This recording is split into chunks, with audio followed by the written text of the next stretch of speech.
Hello ladies and gentlemen, what's up? Welcome back to another episode of Phenomenal Views. I am your host, Nick Smith. And this is my review for Gotham episode 14. I know I'm a little bit behind, probably like an episode or two behind, but I have no excuse. So, Gotham episode 14 is about this episode is about my favorite, my friend Dustin McCrae's favorite Batman villain, aka the Scarecrow. Yes, this episode takes place about the Scarecrow. The episode starts with a doctor trying to hang someone in a chair, but before he does that, he puts something over his heart to hear his heart beat faster, and indicating right there, this is something to do with fear. Because the guy, when he woke up, he was freaking out more than usual. He hung him, and then it sets up the whole premise that this episode is going to be having to do with fear. Now, then we come to Penguin, who is toasting with Marooni, and how he's talking about how Fish is definitely dead. So then, Marooni gets a call from Fish. And Marooni doesn't give Penguin any notice, like, Fish is still alive. No, he just plays it off as normal. And then he's like, so, that was Fish Marooni. She's still alive, apparently. So then Penguin tries to make up some excuse about how,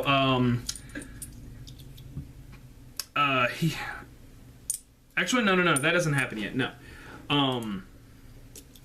He gets the call, and he's like, you know what? I just found out I gotta go do some business, and I need you to come with me. And Penguin tries to do he knows he's in trouble, because he told him, he's like, Fish was still alive. So Penguin starts freaking out. He's like, yeah, okay, I'll meet you there. Just let me go do something real quick. And he's like, no, we need to go now. So when they're driving all the way up there, he's like, there's a favor with this guy at this cabin. And instantly you're thinking he's gonna take Penguin out there to get murdered. Oh, man. So when that premise, we set up the fact that Penguin is in trouble, we then cut to Harvey and Jim Gordon, who are...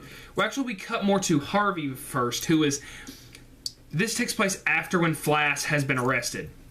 And the chief is like, look, Harvey, you gotta be careful, because Flash had a lot of friends, and a lot of people do not like that you put him away. Harvey's like, whatever, I'm not scared. When in fact, we actually know he is, but he doesn't care.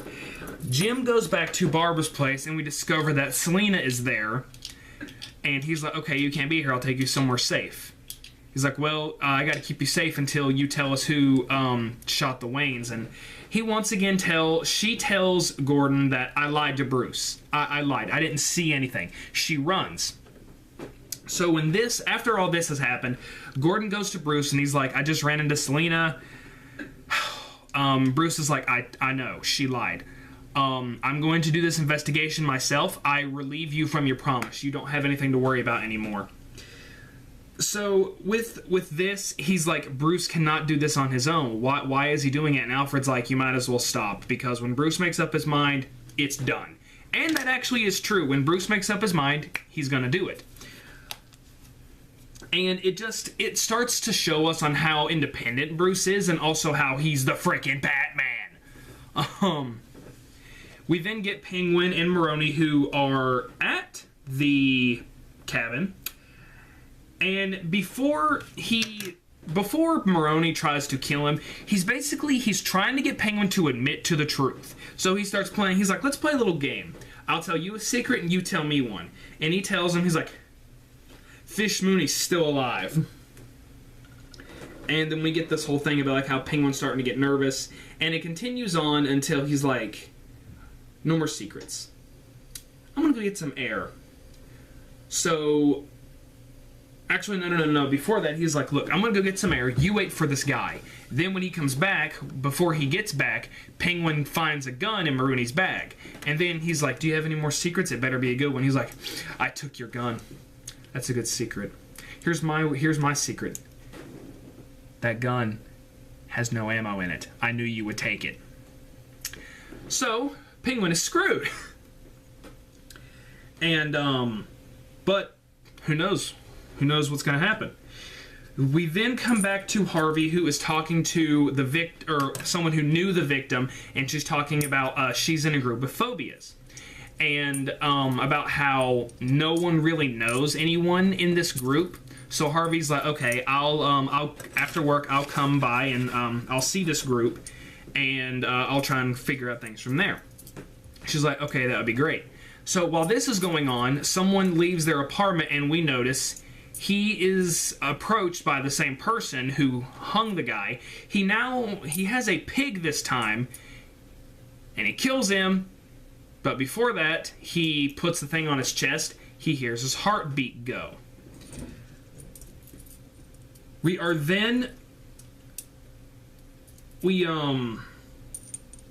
Harvey and Gordon have a heart-to-heart about how about their social lives, and it was a really good build-up. It was a really good. They keep bringing Gordon and Harvey together. They're making them not just partners but really good friends, and it's a really good touch. And they do have some few good laughable moments, about like how Gordon is dating the doctor now, and how Harvey's like, so you and Barbara, and it was a really good thing to do. So Penguin wakes up in a car, and he's gonna get crushed. He's like, you can do this two ways. You can either take it like a man, or we can just beat the crap out of you until you die, or something like that. He puts him in a car to get crushed. While this is going on, Penguin looks around. He calls Marooni. He's like, please, please, please, come on, you gotta let me live. He's like, oh, come on, take it like a man. And then he sees the person who owns the crane. He calls him. He's like, do you know, I'm the one in the car. Do you know that you are killing Falcone's right-hand man? Forget what Marone says. You kill me, you will have Falcone coming after you and your family, and they will skin them alive while you watch. Penguin gets out. Penguin gets away. So we are then, Gordon meets up with the doctor, and once again they show us how great chemistry these two have. They really do have good chemistry. She's pretty much got Gordon on a leash. He's whipped.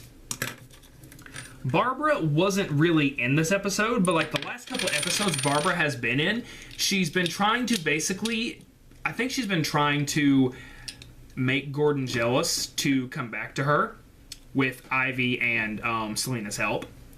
Yeah, that's a good one.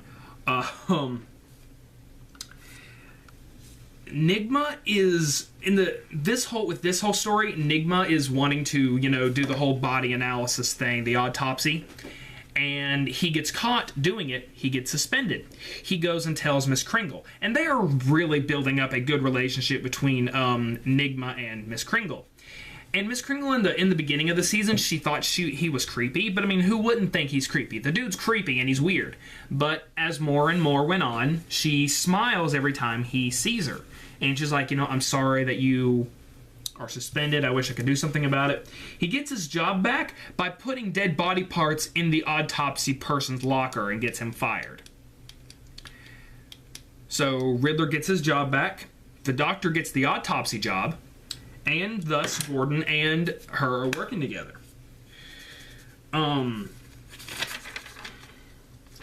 But they do come to, when Harvey goes to the meeting, we run into this guy named Tom, I believe his name is, and he talks about how he is afraid of being a failure and about how he wants to protect his son. And so then he acts like, it's too much for him, so he goes and leaves. The girl that Harvey was talking with goes after him. I was like, he's going to kidnap her. And when he does. Harvey notices they've been gone a long time. I'm going to go find him. We come to find out she is afraid of drowning. So later on, Enigma discovers that a certain body part is missing from each victim. And it is the thing that gives them fear or something like that. I don't really understand. It's explained very well. I just didn't understand it. He puts her in a pool and he tries to drown her. Harvey saves her, wakes up.